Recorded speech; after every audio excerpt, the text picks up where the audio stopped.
Got this Volkswagen CC that just got dropped off. The owner just bought it from a used car lot. I think it was an auction car. And he's been having some bad luck with this thing ever since he got it. It's only been a few days. He's already had it towed back to the shop that he bought it from, or the small dealer, and they put a set of spark plugs in it. Sent him down the road, and he's still having the same exact problems. It's misfiring like crazy. He said there was a ton of smoke coming out the exhaust initially, and it got to a point where it didn't want to start, and that's why he had to get it towed to the shop or the dealer that he got it from. So let's find out what's going on here, if we can even find out. What sucks is it looks dark in here, but it's not really dark outside, not yet at least. But the first thing the owner did is take it straight to a shop to get tints on it. So he got all the windows tinted. He even got the windshield tinted, and I'll show you that once I get outside. Not my cup of tea. I do not like tints on cars. It just makes it more difficult to drive. I'm not 100% on this, but I think tinting your windshield is actually illegal. All right, so here goes those tinted windows I was talking about. Yeah, that's rough, man. Yeah, when I get in a car that has just the regular side windows tinted, it's hard to see. Once it gets dark outside, I don't like driving in cars that have tinted windows. And then to go ahead and tint the windshield, nope, not for me. All right, so here's the codes that we have. The car is still running. We got a Rich at idle, bank 1, and then a Rich, bank 1, sensor 2, stuck. Random misfire, cylinder 3 misfire, cylinder 4, and something I've never seen before is a hide cylinder. Never seen or heard of that before. That's interesting. But that's the code we have. Yeah, car is not too happy right now. Alright, so the scanner is saying misfire cylinders 3 and 4, and I'm just going to assume this is 3 and 4 since the timing chain or belt is on this side. So I'm going to go ahead on top of ignition coil number 1, and you can see that's what that looks like. Honestly, I'm not really happy with any of the waveforms, but let's just look at cylinder 1, okay? And then here goes cylinder 2. Alright, here goes cylinder 3. And then here goes cylinder 4. Yeah. Alright, so before I remove the plugs on the engine, let's just note here that the dealer that he bought it from and changed the plugs, they put auto lights in here. Now, honestly, I don't know enough about this to know if auto lights are or should be in a Volkswagen. Doesn't sound right to me, but I could be wrong. Anyway, here goes the plugs that came out the car, and honestly, everything looks pretty good here. Okay, see if I get this to focus. All the plugs pretty much look identical to this one right here. So to me, it's very clear that, and it's obvious because they changed the plugs, it didn't fix the problem. And just looking at these, it's very clear that there was nothing wrong with the plugs in the first place. Alright, I'm suspecting more of a ignition coil issue. Let's keep digging into it. I just wanted to show you guys the plugs that they put in and the plugs that came out. I disabled the car from starting, and I want to just get a listen of the engine and see how it sounds while it's cranking. So let's see if we could get that to work. It does not have a clear flood mode. Alright, so let's listen for it.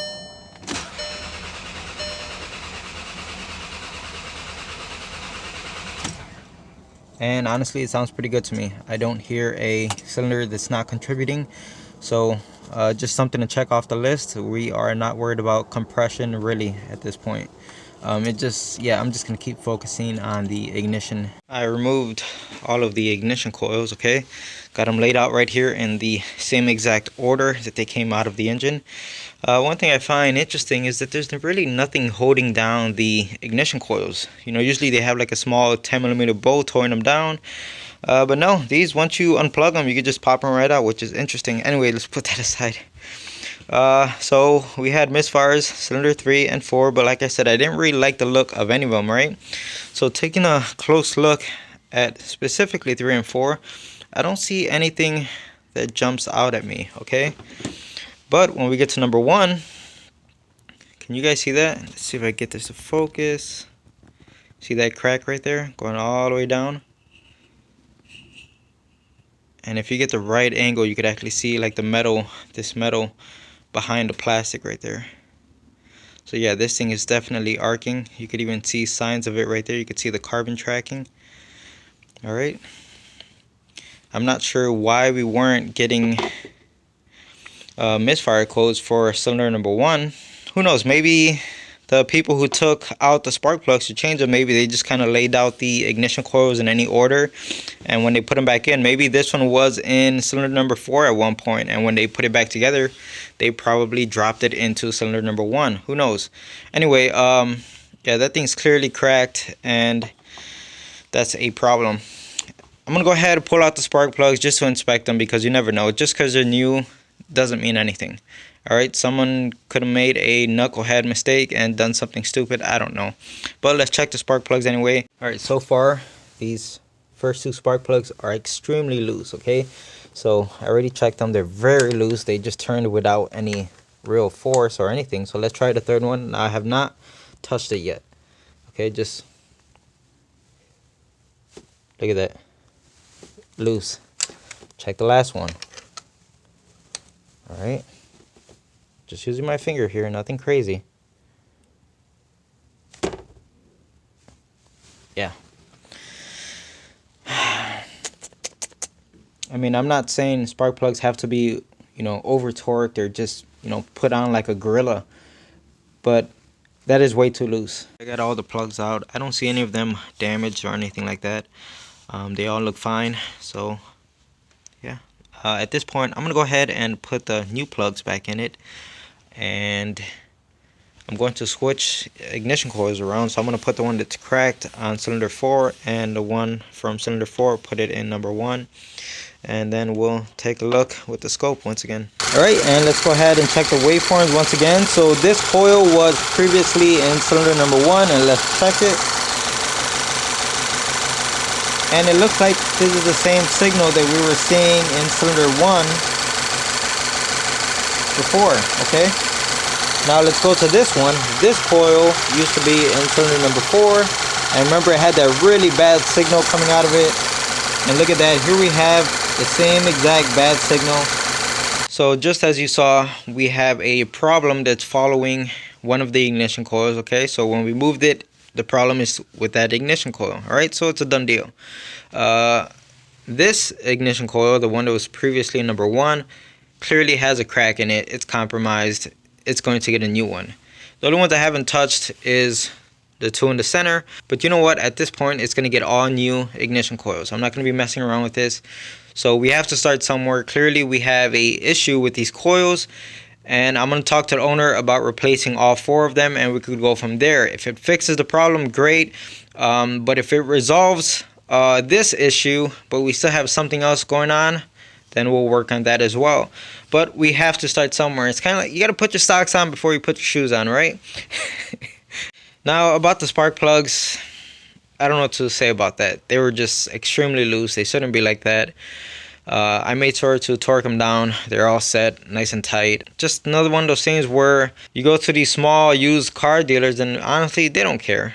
I'm sure the guy wasn't even happy about having to buy these plugs to put in the car. You know, they try to do this the minimal amount of stuff that they have to. They don't want to put any money into the car, especially when you buy it as is, which I understand. The car is being sold as is, and you agreed to buy it. I'm sure he went out for a test drive, but who knows? You know, what tricks do they have up their sleeves as far as, you know, making a car drive decent enough temporarily while the potential owner is test driving the car. You know, I don't know.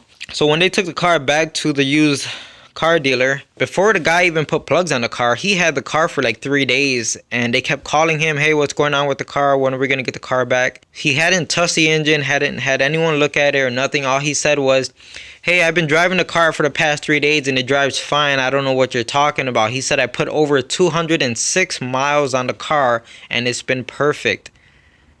First of all, it's like, why the hell are you driving around my car putting 200 miles on it? Well, that's what he claimed. We don't know if that's true. But he claimed that he put over 200 miles on the car. It's like, you shouldn't be doing that. 200 miles? So basically, he was using the car as his daily driver. You just sold the car to someone else. What if you would wreck the car? It just turns into all these problems. It's just so stupid. So after they told him, wait, why are you driving our car? Like, they told him, you know what, we want our car back. Just fix what has to be fixed. So what he did is the next day he called them, hey, come pick up your car, it's ready. We changed the spark plugs, it's all good. The owner said he drove for an hour or so before it just started doing the same exact thing. So clearly spark plugs was not the problem. But it's just some of the crap you got to deal with when you're dealing with these small dealers that get their cars from auctions. So they're just going to run to AutoZone. I told them, well, if you're going to AutoZone, just make sure you get Duralast parts and not Value Craft. So at least that's one step better, right? So at this point, there isn't much else I could do. I'm just going to wait on these ignition coils, and then we'll go from there. I only know 2 people with the same exact car, and they both have the same issue.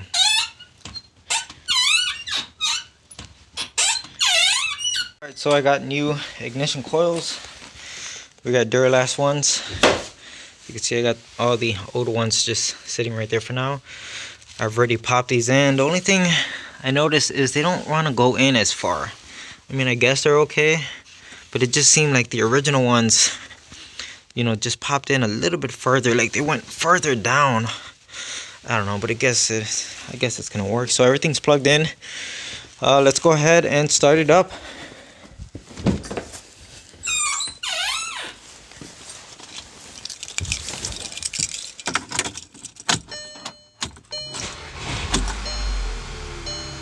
Oh, I can already tell a difference. Steering wheel is super smooth, no vibrations. Now before, our check engine light was constantly flashing because of the misfires. And you can see we have a check engine light because of course there's going to be a check engine light itself to clear it. But it's not flashing, indicating misfires. I think this car is good. Yeah, I mean this, you know, the guy who sold him the car, honestly, those ignition coils from AutoZone were like 90 bucks, okay? So you put taxes on it, close to about $100. So he could have invested about $100 and he could have had a happy customer just drive away. But no, everyone wants to always go the cheapest route. So he put spark plugs on it and oh yeah. And you know, it's just a bunch of BS. But it seems to be idling real smooth now. Let's check these new ignition coils one last time. So number 4. And you can see the signal we're getting looks drastically different from the old one. Alright, so now I'm going to go on number 3. Looks good. Number 2. Looks good. And number 1. Looks good. Yeah, these the waveform for these coils look way different from the ones that came off the car. At this point, I'm going to go ahead and put the engine cover back on it and take it out for a test drive. I just got back from a maybe 15 or 20 minute test drive with this Volkswagen. Let's see. Now, the owner said that when he picked it up from the dealer, it was driving fine for like, you know, the first 10 minutes until he got on the expressway. And at high speeds, that's when he noticed that it started to misfire and it just started running like crap. So I just took this screenshot for him. You can see I was at about 66 miles per hour, and there goes all of our misfire counters, which it wasn't misfiring. All right. So he's telling me, he's like, yeah, I was up to like 120. I'm like, I'm not going to drive your car at 120 miles per hour. I'm going up to the speed limit, and that's the best I could do. Okay. So yeah, it drove fine. Not a single hiccup, no check engine light, nothing flashing. The engine felt super smooth. And the misfire counters are showing everything's alright. So that's it. He could come pick this car up.